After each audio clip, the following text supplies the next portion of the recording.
greatest drama, the memorable story of the great among us, written by you, the people.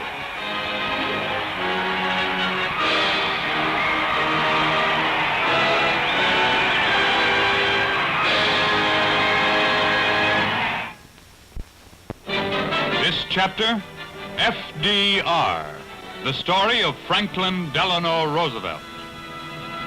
It was 1942. President Franklin Roosevelt had become leader of the United Nations in the blackest days of World War II. Reading the United Nations Declaration, he prayed for divine guidance. Grant us honor for our dead who died in the faith, honor for our living who work and strive for the faith, redemption and security for all captive lands and peoples. Grant us patience with the deluded and pity for the betrayed. And in that faith let us march toward the clean world our hands can make. Amen. The man who read that prayer was born and raised in a mansion at Hyde Park, New York. Franklin Roosevelt was a handsome child. He grew up in a happy atmosphere of wealth and affection. Roosevelt entered Harvard University in 1900.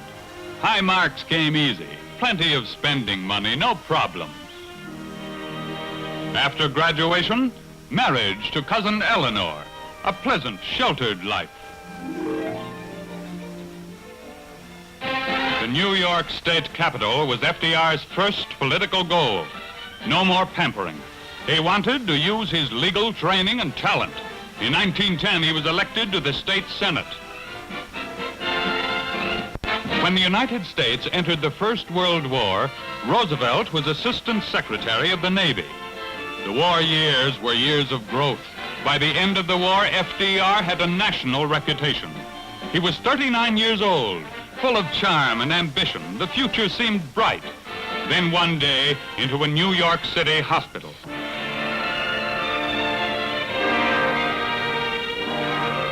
FDR had been struck down by infantile paralysis. He was crippled permanently. It was a fearful blow, but he refused to despair. At Warm Springs, Georgia, he swam to improve his leg muscles. Meanwhile, he planned a political comeback. The new goal, to become governor of New York. Roosevelt was elected in 1928. It was a great reward for great courage. With his family's help, FDR had overcome misfortune. The Democratic Convention of 1932. There, Roosevelt was nominated for president. In spite of his physical handicap, he was the party's biggest vote getter.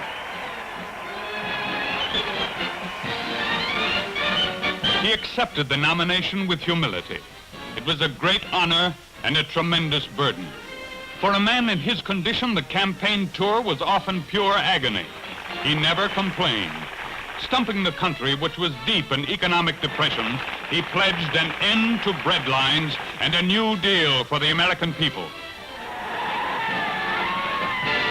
A rest with his mother when the campaign ended. Although exhausted, he radiated optimism. On election night, the optimism was justified. It looks, my friends, like a real landslide this time.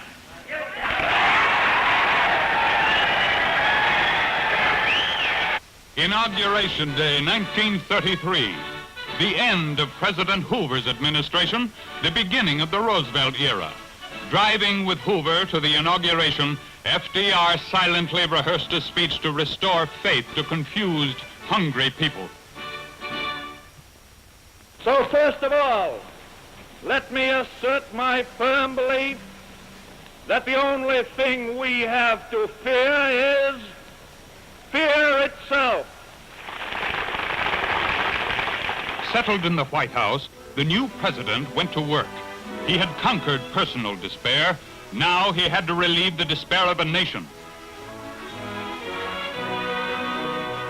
To do so, he created the famous alphabetical agencies of the New Deal. Their purpose? To fight the Depression, to provide work and security.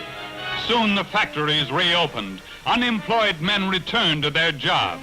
America's sick industry took a sharp turn for the better.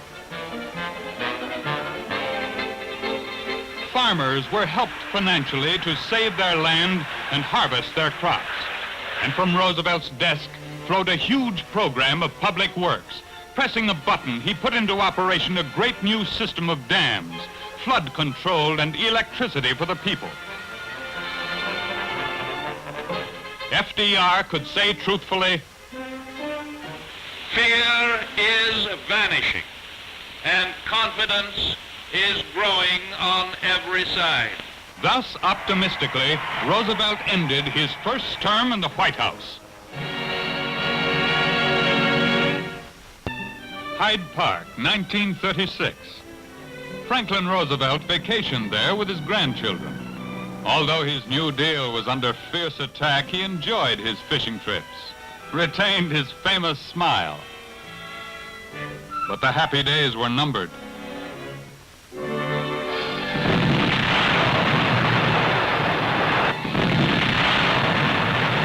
In Europe and Asia, bombs were beginning to fall. Chinese cities in flames, the people refugees. Thousands dead and millions groaning under the heel of the ruthless Japanese invader.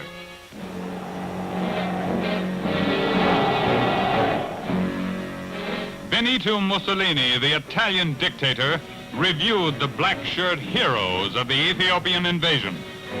Fascism was spreading like the Black Plague. The Nazi swastika waved over Central Europe. Hitler's brown shirts had given him a stolen empire drenched in blood. But the Führer wanted more. He ordered the invasion of Poland, and the Second World War began. In the free world's most dangerous hour, FDR shattered tradition, inaugurated as president for the third time. In the crisis, he felt he must stay in harness. Next year, on the American cruiser Augusta, the president received a distinguished visitor. Winston Churchill had come to urge an American declaration of war. It was refused. The United States would not fight until she was attacked. That time was not far off, predicted Churchill, and he was right.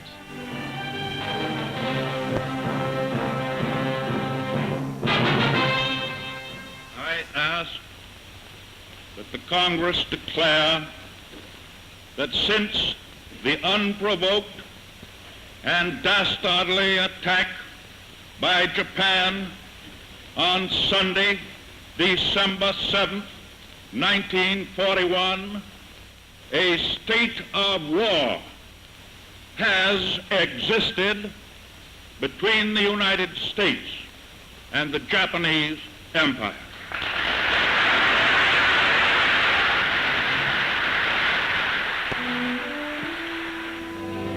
On Roosevelt felt a new burden, to rally the nation for a war of survival.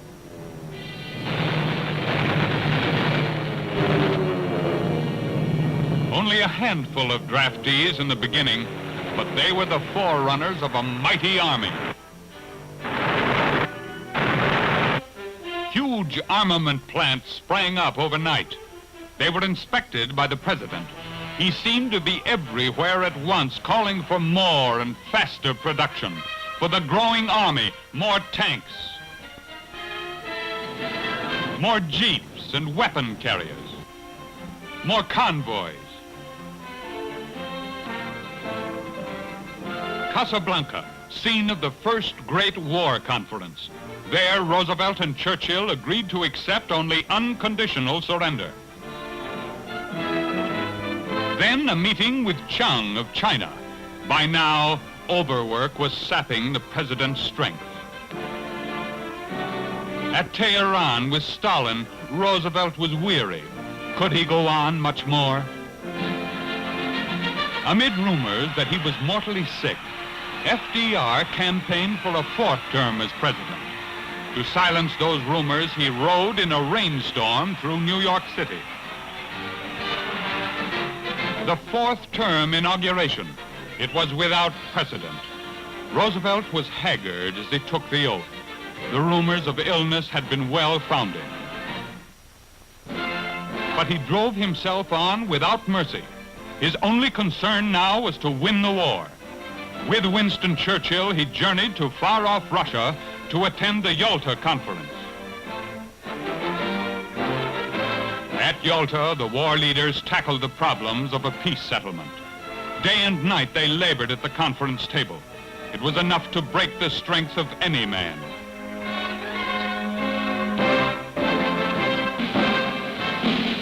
Meanwhile, Germany was falling.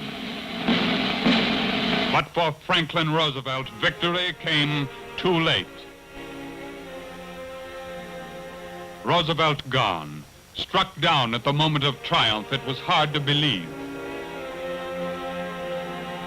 For some mourners, he had been the only president they had ever known. To millions, he had been friend and protector. Now, goodbye.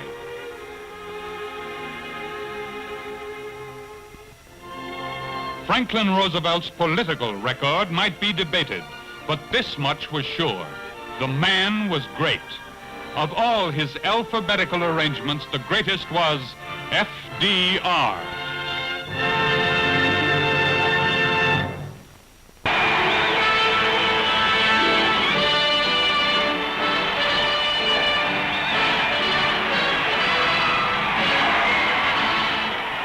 Be with us again next week at this time when the greatest drama, true film biographies of the great among us, again comes your way.